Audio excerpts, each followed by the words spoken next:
What's up YouTube? It's your girl Kat and I'm reading your comments. Each week after a new episode of season 2 The Cat Call drop, I'm gonna go through your comments, read them, and answer some questions. And if you're here, I'm assuming it's because you saw the first episode. But if you haven't, no problem. Put this baby on pause and I'll be right here. No worries, I got time. Now that you're back, before I start answering your questions and going through comments, I actually wanted to give you all some insight as to why I started this series and why I picked this first episode, Are You a Real Latino If You Don't Speak Spanish? Before I started working for mitú, I actually had a YouTube channel, The Cat's Meow, where I would break down difficult topics like racism and sexism. And then when I got hired by mitú, I thought what a great opportunity to actually start a full-length series where I would concentrate on breaking down these difficult topics specifically for our community, for the Latinx, Latino community. Season 1 of The Cat Call was actually so successful that mitú gave me the opportunity to do season 2 of The Cat Call with a bigger budget, a bigger production, which meant that your girl got to direct an actual cast on an actual set. This specific episode was really difficult, you guys. Not only was it like my first time actually directing, but it was a huge cast. And also the church where we were filming at was really hot.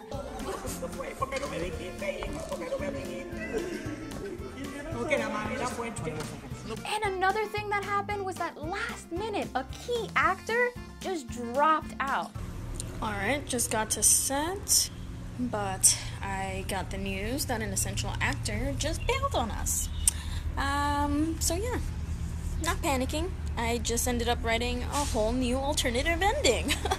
I decided to open up season 2 with this specific episode, Are You a Real Latino If You Don't Speak Spanish? Because not only is it personal to me, but I felt like a lot of you would relate to it. Like I said in the episode, growing up, Spanish was my first dominant language, and English was my second. So much so that going to school, they put me into ESL. But then years later, you know, when I left my parents' home, I didn't really have anyone to practice Spanish with, so I started losing it. And it's something that I still struggle with today, right? I feel a little embarrassed maybe when I mix my tenses up and my parents have to correct me and I'm like, oh, that's embarrassing. And I knew that I'm not the only one who struggled with this so-called embarrassment. I wasn't the only Latino to have asked themselves like, oh, am I Latino enough? Am I Latina enough? And actually it looks like I'm not, because a lot of you had lots of comments and lots to say on this topic. And speaking of comments, you saw that transition?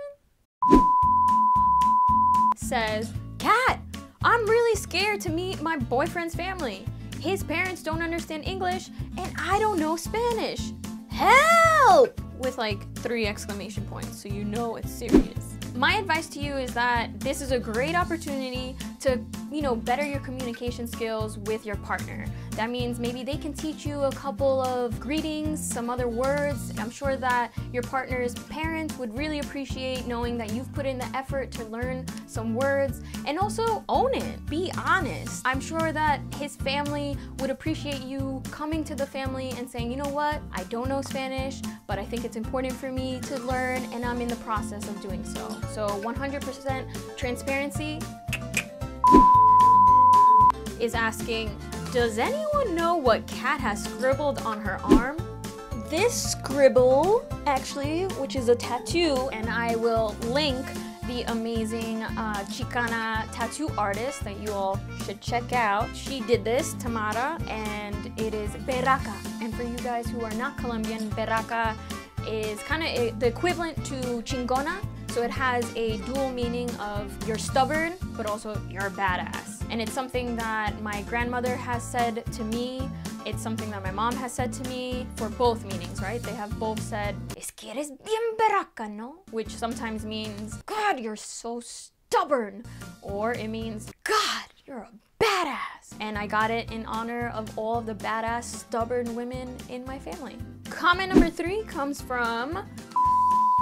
They say, it really makes my family pissed when they speak to me in Spanish and I respond in English. How can I show respect to my elder relatives without feeling belittled or left out? Okay, I feel you on this because I feel like it is a very typical like Latino thing within our family that sometimes maybe people say things a little too harshly and they don't realize that may take a toll on your emotional health. So I know this sounds difficult, but I think this is a great opportunity for you to open up dialogue with your family. And I know that sometimes that's a little difficult, but maybe reach out to whoever you know within your family is the easiest to talk to, and maybe you can begin the conversation there. Says, she has a point. Italians are still considered Italian when they don't speak a lick of Italian.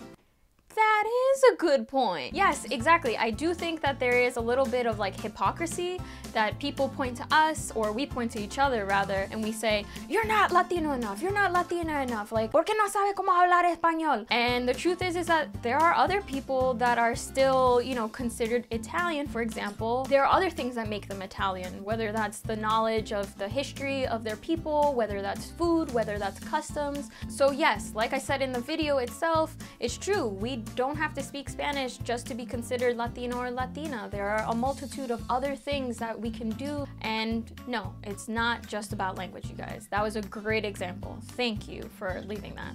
All right, folks, that's it for this week's episode of me reading comments. We did it. Thank you so much for just writing comments, for asking questions, for watching the episode, for sharing, for liking, for all the love. I should not sing. Let's not have me singing. Stay tuned for next week's episode of The Cat Call. I swear you're gonna like it, trust me. And while you're watching it, remember, I read the comments, so if you got any questions or any feedback or anything, I'ma read them, so type them out. And if you're not following We Are Mitú on all of their social media handles, make sure you're doing that, as well as mine. You might as well, since you're already here, right? Why not? I don't want to say goodbye, and I guess I don't have to say goodbye because I'll be back. Trust me, I'll be back reading your comments. So, till next time. Deuce.